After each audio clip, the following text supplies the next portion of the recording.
¿Dónde están los 5 millones de dólares que me robaste? Gloria tendrá que encontrar el dinero.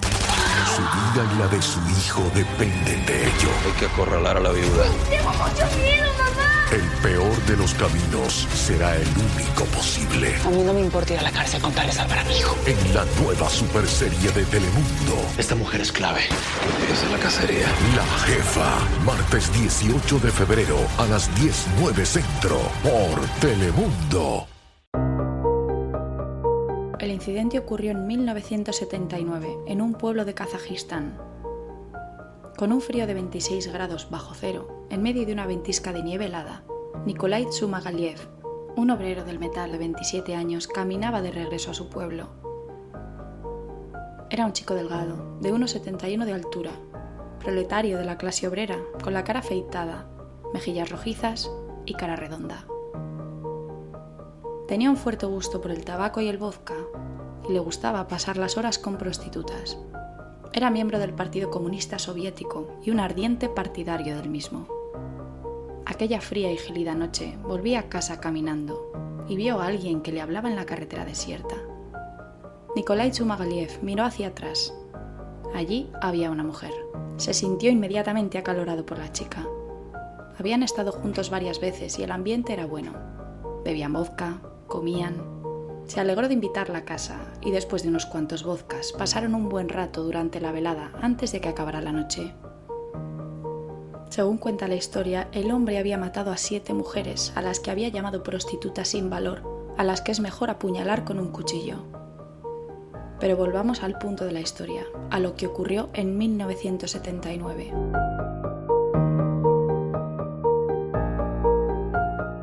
Como un vampiro chupó la sangre de ambas muñecas y con sus afilados dientes mordió la garganta y arrancó grandes trozos de piel.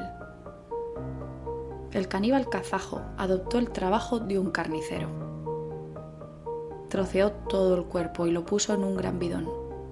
Lo espolvoreó abundantemente con sal. El carnicero había terminado su trabajo antes del amanecer. A las 5 de la mañana se horneó unas lonchas de carne y se comió con ellas un buen trozo de pan negro ruso, como quien ha hecho bien su trabajo.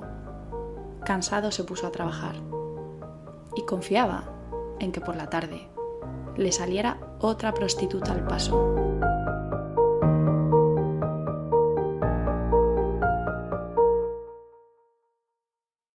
Bienvenidos a Criminología en Serie. Mi nombre es Alejandra Lavín y hoy estamos aquí con una sensación un poco agridulce porque ponemos fin a la 4ª temporada para el público general.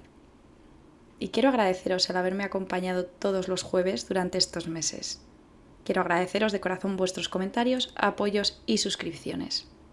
Como sabéis, Criminología en Serie esta temporada ha dado un salto enorme y no podía haber sido posible sin vosotros.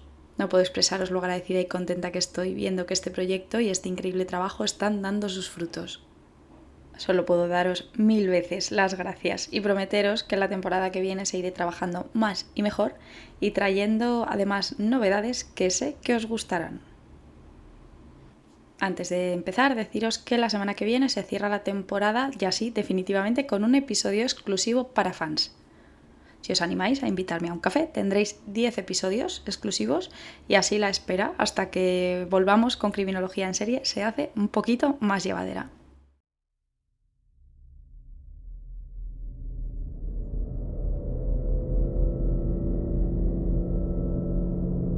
La introducción con la que hemos comenzado hoy está formada por algunos fragmentos del relato corto del poeta y filósofo húngaro István Bartos, llamada La verdadera historia del caníbal kazajo.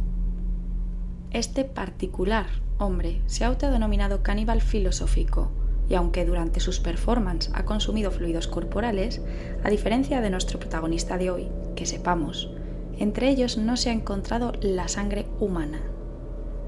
Hoy vamos a viajar muy lejos, en concreto a la antigua Unión Soviética, para hablar de Nikolai Tsumagaliev, alias Colmillo de Hierro, Colmillo Blanco o el caníbal kazajo.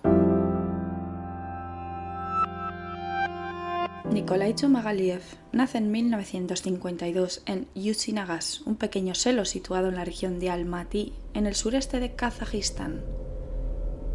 Nikolai es el único chico de 4 hijos y su madre es bielorrusa, mientras que su padre es originario de Kazajistán. A diferencia de muchas historias de las que tratamos aquí, hasta donde sabemos la suya no parece estar marcada por abusos o maltratos, y su familia no presenta signos de ser desestructurada. Durante sus primeros años no hay indicios ni señales de alerta que sugieran problemas en este entorno familiar. En su adolescencia asiste a la escuela de ferrocarriles, donde una vez que termina los estudios consigue empleo hasta sus 18 años, cuando es reclutado por el ejército y destinado a las Fuerzas Armadas de Protección Química. Una vez completado su servicio militar, Nikolai intenta avanzar en su vida profesional. Sueña con convertirse en conductor y también aspira a ingresar en la universidad. Sin embargo, estos sueños desaparecen cuando no logra aprobar los exámenes de acceso a la universidad y se descubre que está incapacitado para obtener una licencia de conducir. Después de ambos fracasos, decide viajar por Kazajistán y Rusia y reinventarse trabajando como peón, electricista o incluso marinero. No es hasta 1977 cuando a los 25 años decide volver a su pueblo natal y comienza a trabajar de bombero. Nikolai suele ir bien vestido y siempre se muestra arreglado. Aunque es tranquilo e introvertido, no llega a ser visto como un hombre solitario. En general, se adapta bien a su entorno. Se relaciona con las personas sin problema y tiene cierto éxito entre las mujeres, a pesar de su particular aspecto que le dan los dientes de metal blanco que sustituyen a los suyos como resultado de una pelea en su juventud. Pero ocurre algo que marcará su futura carrera criminal y su visión hacia el género femenino. Este mismo año, recordemos que en este momento tiene 25 años, se contagia de 2 enfermedades de transmisión sexual, sífilis y tricomoniasis. Culpa a las mujeres de ello y comienza a crecer este resentimiento, lo cual también está facilitado por la sociedad patriarcal en la que ha sido criado, en la que las mujeres adoptan roles tradicionales. Por todo ello empieza a percibir a las mujeres desde una visión completamente misógina, en la que son seres de clase baja que no tienen cabida en la vida moderna. Y con estos pensamientos germinando en su mente, llegamos a enero de 1979. Nadie sabe cuándo ni cómo decide comenzar a asesinar, o si es algo impulsivo la primera vez que lo hace. Sea como fuere, comete su primer asesinato. ¿Y qué mejor manera de contarlo que con las propias palabras de Nikolai?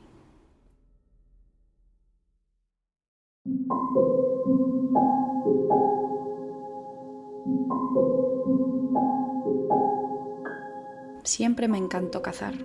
De hecho, habitualmente iba a cazar, pero esta era la primera vez que cazaba a una mujer. Cuando salí del camino Yusinagas Maybulak, vi a una campesina. Estaba sola. Sentí el latido de mi corazón y corrí tras ella. Ella oyó mis pasos, se dio la vuelta, pero la atrapé. Puse mi brazo alrededor de su cuello y la arrastré hasta un lado del vertedero. Ella se resistía, así que le corté la garganta con un cuchillo. Después me bebí su sangre.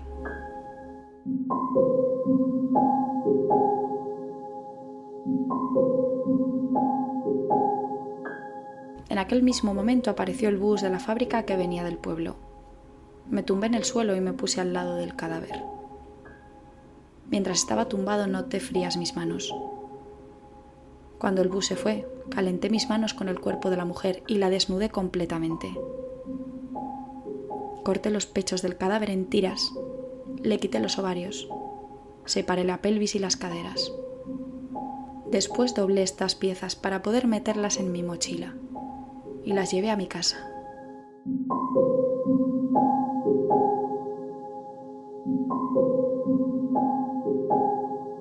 Fundí la grasa para usarla como aceite y otras partes las puse en escabeche. Puse la carne en un molinillo e hice albóndigas. Guardé la carne para mí mismo, nunca se la serví a nadie más. Cociné a la parrilla el corazón y los riñones. También hice carne a la parrilla. Me llevó un mes comer la carne que me proporcionó el cuerpo de esta mujer.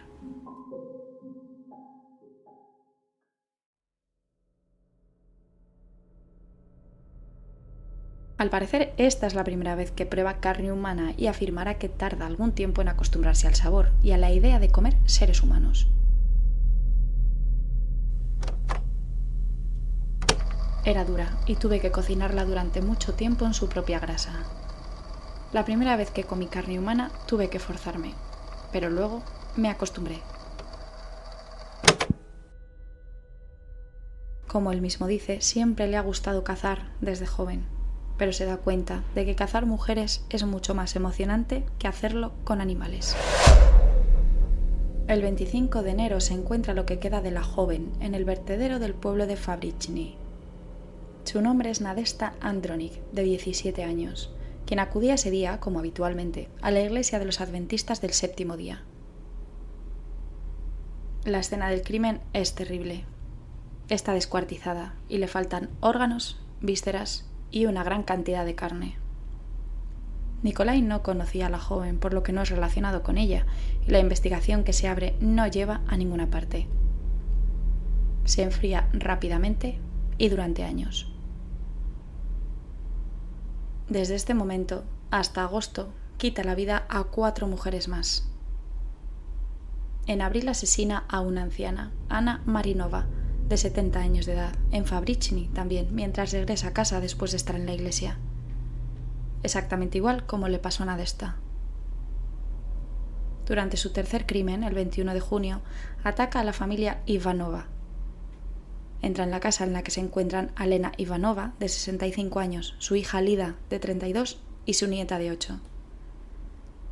Cuando Nikolai irrumpe en la vivienda, a la pequeña le da tiempo a esconderse dentro de un armario. Afortunadamente no se percata de la presencia de la niña, y ella tiene que ver a través de un hueco del armario cómo quita la vida a su madre y a su abuela, para después beber su sangre y guardar sus órganos en una bolsa. La niña intenta dar la descripción del agresor a la policía, pero una vez más la investigación no lleva a ninguna parte. Menos de una semana después, el 27 de junio, asesina a Valentina Prohaska, de 23 años. Mientras mantiene relaciones sexuales, la estrangula, degüella y se bebe su sangre. En cuanto a su modus operandi, Nikolai elige lugares oscuros o discretos, incluso su propia casa o la de las víctimas, en ocasiones, para llevar a cabo los crímenes. Caza a las mujeres como a él mismo le gusta referirse a encontrarlas y asesinarlas, proceso del cual disfruta. Siempre lleva consigo un cuchillo y un hacha. Las viola, apuñala y degüella. Se bebe su sangre directamente de las heridas y después las descuartiza. También practica la necrofilia y se dice incluso que penetra las puñaladas con su pene. Una vez desmembradas, las mujeres guardan los órganos, vísceras, grasa y partes de la carne en bolsas. Lo lleva a casa y lo guarda para cocinarlo. Al parecer, al menos una vez, utiliza la carne para realizar pelmeni, que es una especie de empanadilla tradicional de Europa del Este. Como los investigadores afirmarán con el tiempo, se cree que en sus populares fiestas en su casa sirve la carne de sus víctimas a sus invitados. No obstante, él siempre lo negará. Este es un caso más de tantos en el que las apariencias engañan. Nikolai nunca levanta sospechas, ni parece un hombre con el que haya que tener cuidado. Sin embargo, como ocurre con algunos asesinos en serie, en este momento no sería descubierto ni detenido por los crímenes que ha cometido. El 21 de agosto dispara accidentalmente a Alexander Shklovsky, de 26 años, también bombero al igual que Nikolai, estando bajo los efectos del alcohol. No podemos decir exactamente cómo ocurre, lo que está claro es que hay cierta negligencia con el manejo del arma. Sea como fuere, es detenido por homicidio involuntario y llevado a la estación de policía. Finalmente es declarado inocente por enajenación mental tras ser diagnosticado de esquizofrenia en el Instituto Seversky de Moscú, donde permanece internado durante aproximadamente un año recibiendo tratamiento. Llegados a este punto de la historia, recordemos que Nikolai ha asesinado a 5 mujeres entre enero y agosto de 1979 y finalmente es internado en un psiquiátrico por el homicidio supuestamente involuntario, pero negligente, de su compañero. Pero una vez que Nikolai vuelve a su pueblo natal en 1980, no tarda en volver a las andadas. El 8 de noviembre de este año mantiene relaciones sexuales con Tatiana Garrinova, de 26 años. Se quedan dormidos, pero Nikolai se despierta en medio de la noche. Entonces corta el cuello a la joven y se bebe su sangre. Poco más de un mes después, el 13 de diciembre, irrumpe en la casa de Valia Soika, una joven madre de 22 años. En plena noche se introduce en el domicilio y la apuñala. Al escuchar los ruidos, la suegra de Valia intenta intervenir, resultando herida en el pecho. Sobrevive, al contrario que su nuera. Cuando la mujer llama a las autoridades y éstas llegan a la escena del crimen, encuentran huellas de palmas de la mano con sangre en el suelo y debajo de la ventana. Sin embargo, no logran identificarlas. El 18 de diciembre, Nikolai celebra su última fiesta. En cuanto a su último crimen, hay dos versiones y no he conseguido confirmar cuál es cierta, por lo que vamos con la primera.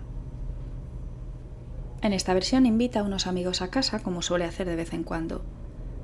En cierto momento convence a Zoya Slivka, de 27 años, para ir con él a una habitación apartada.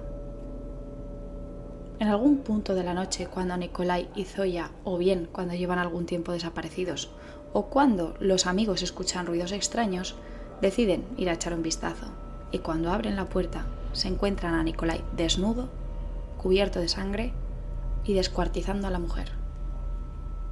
Estos huyen conmocionados y al parecer Nikolai está tan absorto en su cometido que no se percata de que le han visto. Obviamente llaman a la policía y cuando los agentes llegan, él sigue agachado de rodillas al lado de los restos y aún cubierto de sangre. Durante la inspección ocular por parte de la policía en casa de Nikolai, consigue huir a las montañas. Según los agentes, completamente desnudo y con un hacha de la mano con el que había desmembrado a la mujer. La segunda versión también implica invitados a su casa. Cuando estos se encuentran en la cocina y Nikolai abre la nevera para coger algo de comer o de beber, uno de ellos ve la cabeza de una mujer, Zoya Slivka, su última víctima. Entonces huyen y llaman a la policía, pero cuando los agentes llegan, el asesino ya se ha marchado. Si pensamos en que Nikolai siempre planea sus crímenes y tiene el máximo cuidado para no ser descubierto, la versión más factible es la segunda, aunque estamos hablando de un asesino con rasgos psicóticos, que en algún momento podría haber mostrado desorganización. En este sentido, también podría haberse dado la primera. Sea como fuere, llegamos al mismo lugar. Nikolai consigue huir, se esconde en las montañas, en casa de un pariente que lo oculta en su sótano. No es encontrado hasta el día siguiente, el 19 de diciembre de 1980, y una vez detenido, admite sus crímenes.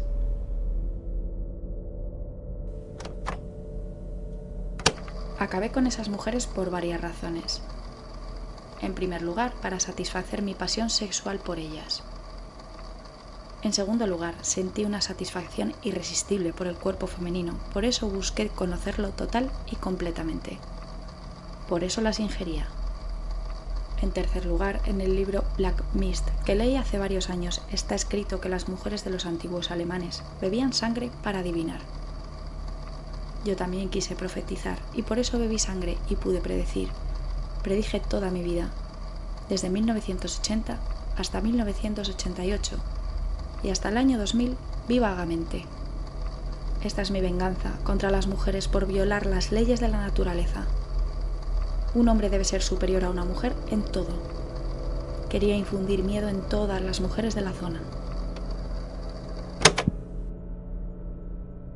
La cara de Nikolai comienza a aparecer en todos los medios y periódicos, y como suele ocurrir con todos los asesinos en serie conocidos, pronto se le asigna un apodo: Colmillo de Hierro. Este nombre hace referencia a su dentadura superior, que recordemos que está compuesta por dientes de metal blanco al perder los suyos en una pelea. Está bajo custodia policial un año completo hasta el juicio, mientras se analiza su anterior diagnóstico, esquizofrenia. Le someten a una evaluación mental adicional y le declaran legalmente demente, por lo que el juez no tiene dudas sobre qué sentencia imponer a Nikolai. No culpable. El caníbal kazajo pasa 8 años en un hospital psiquiátrico de alta seguridad en Tashkent, Uzbekistán, donde recibe tratamiento para la esquizofrenia, hasta agosto de 1989, cuando va a ser trasladado a otro centro ordinario por su buena respuesta a la terapia y por ser considerado no peligroso. Y durante este traslado, Nikolai consigue fugarse.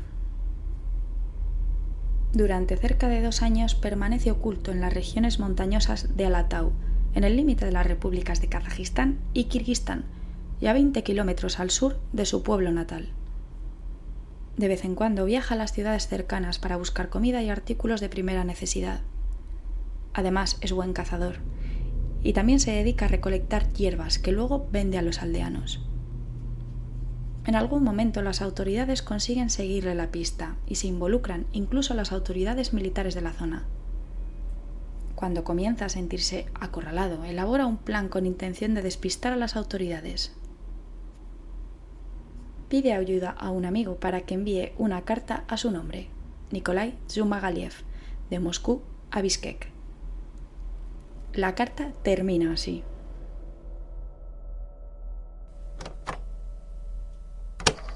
Ahora no volveré pronto. Hay muchas mujeres hermosas aquí.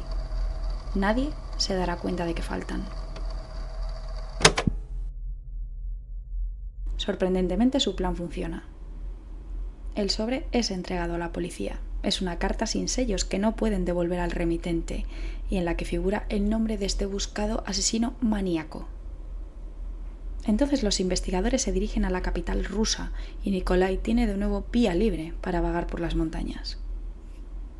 Este estilo de vida continúa durante algún tiempo más. No obstante, se termina cansando y pone en marcha un nuevo plan.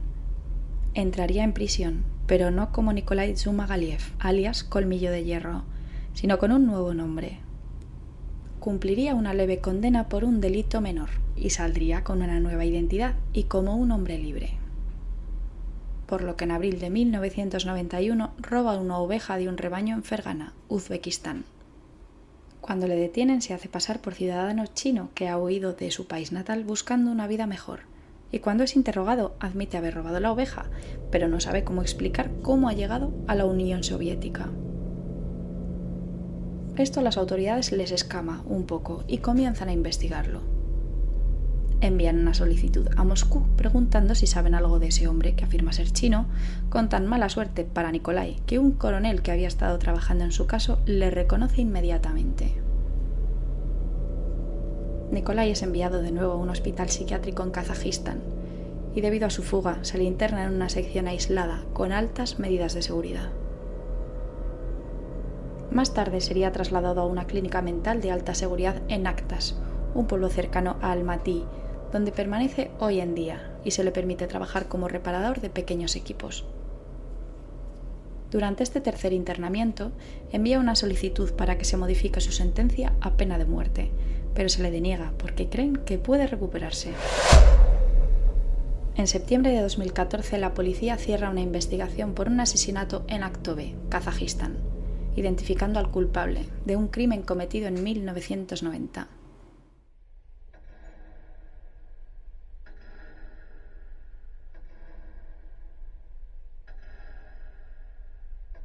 El 28 de julio de ese año, Gulmiram Maratova, de 24 años, fue brutalmente asesinada.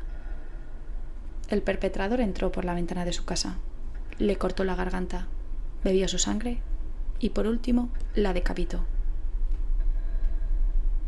Un vecino declaró haber visto a un hombre saliendo de casa de Gulmiram y afirmó que tenía la boca llena de sangre. El asesino de esta joven resulta ser Nikolai durante su etapa de fugitivo desde 1989 hasta 1991, ascendiendo así las víctimas del caníbal kazajo a 10, aunque según la opinión de algunos expertos el número podría ascender a 100. El 23 de diciembre de 2015, Nikolai escapa por segunda vez del hospital psiquiátrico. Los kazajos comienzan a ver publicaciones en Facebook y a recibir mensajes de WhatsApp en los que se afirman que Colmillo de Hierro ha escapado del psiquiátrico de Altami.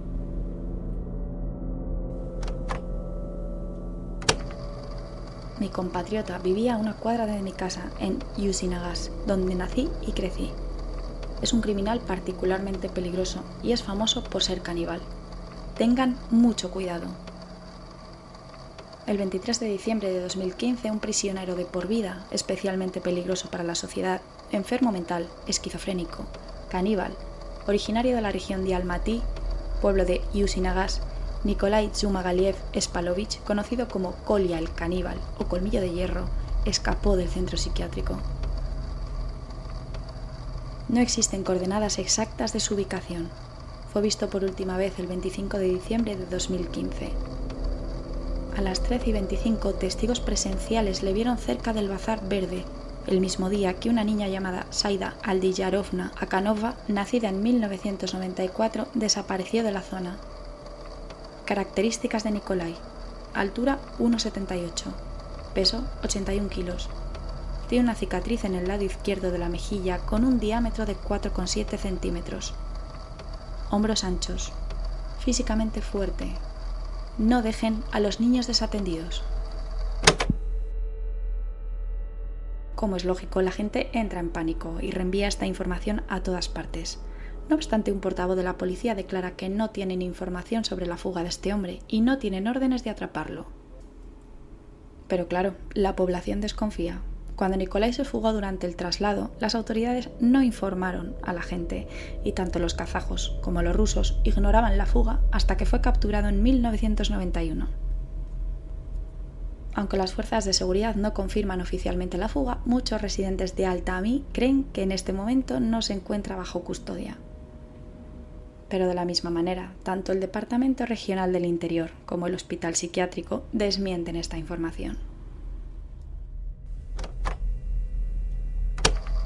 Este tipo de rumores falsos surgen periódicamente entre la población del país, pero por el momento no tenemos ninguna información sobre la búsqueda de Zhumagaliev.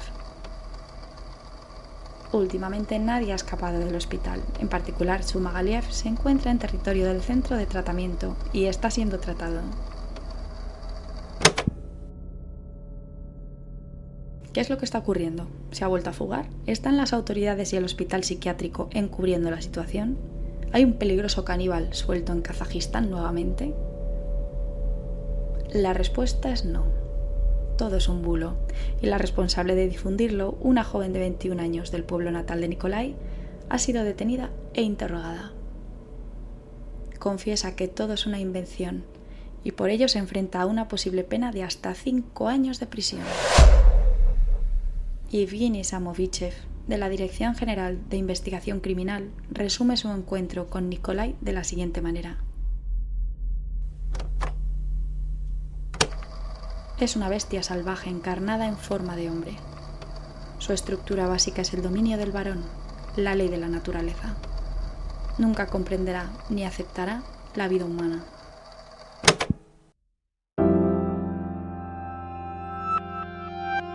Nikolai siempre afirmó que asesinaba a trabajadoras sexuales porque quería, palabras textuales, librar al mundo de prostitutas.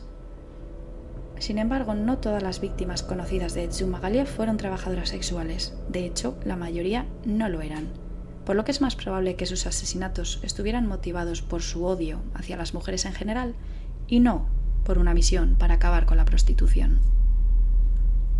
Como suele pasar con la mayoría de asesinos en serie con motivaciones sexuales, estas están relacionadas con sus experiencias sexuales traumáticas.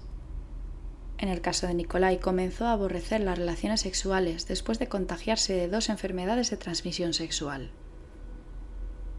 Esto, en su mentalidad, ya de por sí posiblemente misógina, fue la gota que colmó el vaso para culpar a las mujeres de sus males y su frustración sexual.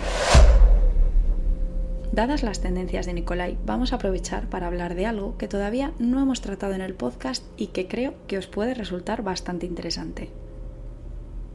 El vampirismo clínico se caracteriza por una necesidad intensa de ver, tocar o consumir sangre, por lo general humana, o realizar tratamientos o llevar a cabo rituales que la involucren, a menudo con la creencia de que este líquido tiene propiedades mágicas que rejuvenecen o prolongan la vida. La persona puede considerarse vampiro o no. A finales de la Edad Media se desató una histeria colectiva en torno al vampirismo.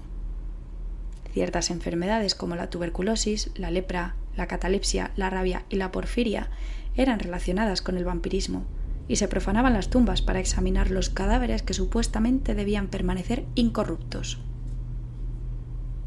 Los habitantes de Europa medieval solían clavar una estaca en el corazón de los cadáveres para asegurarse de que el supuesto vampiro muriera. Cuando la estaca atravesaba el cuerpo y perforaba el pulmón por error, los gases pasaban por las cuerdas vocales y salían por la boca, dando la sensación de que el vampiro daba un último suspiro. El vampirismo clínico no se incluye en ningún manual diagnóstico.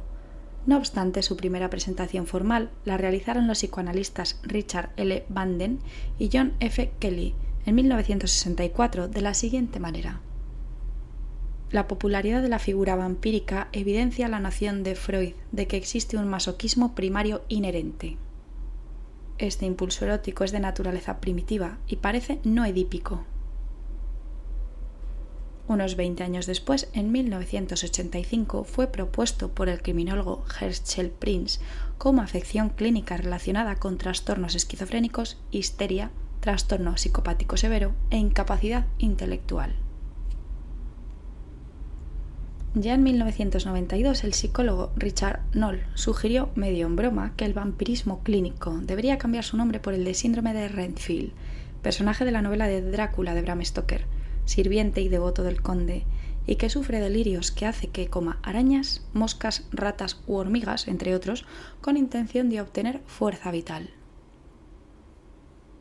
Knoll afirmó que dicho síndrome se caracteriza por una compulsión de beber sangre que casi siempre tiene un fuerte componente sexual asociada. Afirmó que en la pubertad se fusiona con las fantasías sexuales y aparece el autovampirismo, es decir, la persona empieza a beber su propia sangre. Luego pasarían a beber la sangre de los animales, lo que se llamaría zoofagia, y finalmente la de los seres humanos vivos. Esto último ya sería vampirismo, el estado más avanzado del síndrome, en el cual el individuo comienza a ingerir compulsivamente sangre humana. Esto puede ocurrir de diversas maneras: bebiendo sangre obtenida de bancos de sangre o laboratorios, extrayéndola de un donante voluntario o de manera consensuada, o como en el caso que nos ocupa hoy, mordiendo y desangrando violentamente a las víctimas. Aunque en el caso de Richard Chase, creo recordar del que hablamos allá por noviembre, no hablemos de vampirismo clínico en el análisis, estas etapas se diferencian perfectamente en dicho episodio, y en su caso se asociaba a que padecía síndrome de Cotard, relacionado con esquizofrenia, y tenía la creencia de que necesitaba sangre para sobrevivir. Si no lo habéis escuchado aún, os lo recomiendo porque es de lo más interesante. En la literatura psiquiátrica, una de las posibles explicaciones tiene que ver con una experiencia traumática relacionada con una lesión o la ingesta de sangre en la infancia, que más tarde se vinculará con un estímulo sexual. Después, en la pubertad o después de ella, se asocia con excitación sexual, considerándose una parafilia poco común. La presencia de sangre y su consumo también puede impulsar una sensación de poder y control. Otra de las posibles causas está relacionada con el fetichismo, donde el placer sexual se encuentra en la realización de fantasías en las que la sangre es el elemento central. Los psicólogos coinciden en que se trata de un trastorno mental vinculado con el sadismo. Este impulsa a los atacantes a herir y agredir a los demás para alcanzar sus objetivos bebiendo la sangre de las heridas que causan en sus víctimas durante sus arrebatos sexuales. En este sentido también se llega a trazar un paralelismo entre el vampirismo, la necrofilia o incluso el canibalismo. Muchos pacientes con vampirismo clínico han sido diagnosticados por psiquiatras o psicólogos como psicóticos o esquizofrénicos. Algunos que lo padecen niegan cualquier connotación erótica o sexual en su conducta de ingerir sangre y justifican su comportamiento de manera delirante, afirmando que su necesidad de sangre es esencial para mantener su vitalidad y actividad. Este rasgo a menudo se considera un síntoma de esquizofrenia residual o indiferenciada por algunos psiquiatras. No obstante, algunos profesionales sugieren que estos casos podrían definirse como una enfermedad específica con signos, síntomas y patogenia propios, y se llamaría, como hemos dicho, síndrome de Renfield. En situaciones de vampirismo grupal no violento, donde se cuenta con donadores pasivos y voluntarios, el diagnóstico más apropiado podría ser el de sadomasoquismo. En el caso de Nikolai, como sabemos, fue diagnosticado con esquizofrenia, a partir de la cual posiblemente se derivaban esos pensamientos delirantes en los que adquiría el poder de la adivinación a partir de la sangre. Además, la obtención de la misma se relacionaba con un sadismo a partir del cual alcanzaba su excitación sexual. Por supuesto, además, con la despersonalización de sus víctimas a partir de la necrofilia y el canibalismo, obtenía el poder y control que las mujeres tanto le habían arrebatado. Además, como hemos dicho, también podía haber cierto paralelismo entre vampirismo, necrofilia y canibalismo. Ahora vamos a hablar de ciertos estudios muy interesantes al margen de la agresión a otras personas y los trastornos mentales realizados por un vampiro autoidentificado. En Estados Unidos, alrededor de 15.000 personas afirman ser vampiros reales. Según la Atlanta Vampire Alliance, una de las principales organizaciones de vampiros en el país, un vampiro es alguien que se alimenta de la energía vital o sangre de otros, a menudo humanos. Estos individuos no pueden mantener su bienestar físico, mental o espiritual sin esta alimentación. De lo contrario, se vuelven letárgicos, enfermizos, deprimidos y sufren tanto física como psíquicamente. Merticus, este vampiro autoidentificado que hemos mencionado y cofundador del grupo, ha llevado a cabo 2 estudios realizando 950 encuestas con vampiros de todo el mundo. Los resultados son los siguientes. Son adultos, caucásicos en un 72% y heterosexuales en un 55%, y dicen tener un cociente intelectual por encima de la media. En dichos estudios, al contrario de lo que afirma la literatura médica, los vampiros reales son en mayor número vampiras, ya que hay un 63% de mujeres y un 35% de hombres. En cuanto a su alimentación, el 52% de los verdaderos vampiros se describen como sanguinarios, es decir, que consumen sangre. Por otro lado, el 68% se consideran vampiros psíquicos, afirmando que absorben energía psíquica de otros, ya sea a través del contacto físico o de formas no tangibles. Finalmente, el 40% se identifican como híbridos, combinando ambos métodos de alimentación. Si hablamos de trastornos mentales, se descubrió que un 31% son depresivos, un 16% sufren de trastorno bipolar y otro 16% hablan de trastorno de pánico. La gran mayoría no presenta adicción a las drogas, al alcohol, no tienen antecedentes de abuso sexual ni han sido condenados por delitos violentos. Afirman que nacieron así y que es parte de su identidad. En lo que respecta al consumo de sangre de humanos, se facilita a través de un acuerdo consensual por contrato verbal o escrito entre un vampiro y un donante.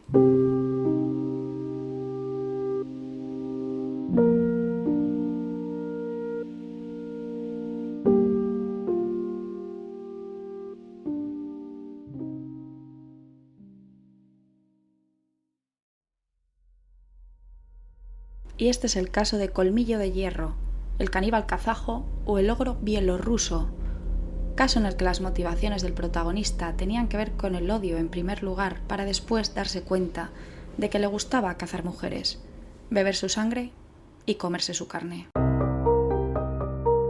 Gracias por escuchar otra temporada más de Criminología en Serie y acompañarme en este maravilloso proyecto. Espero que os haya gustado y espero vuestros comentarios y peticiones. También estoy en Instagram y TikTok como Crimi en Serie, al igual que en Twitter. Además de en iVoox y Spotify, os espero en Podimo, Apple Podcast, YouTube Music y Amazon Music. Recordaros que estoy también en criminologiaenserie.com y que ahí podéis encontrar mis artículos sobre criminología y contenido adicional de algunos de los casos. También podéis uniros al canal de WhatsApp. Os dejo el enlace en la descripción del podcast. Soy Alejandra Lavín, esto es Criminología en Serie y os espero de nuevo la semana que viene a los fans y en una nueva temporada a todos los demás.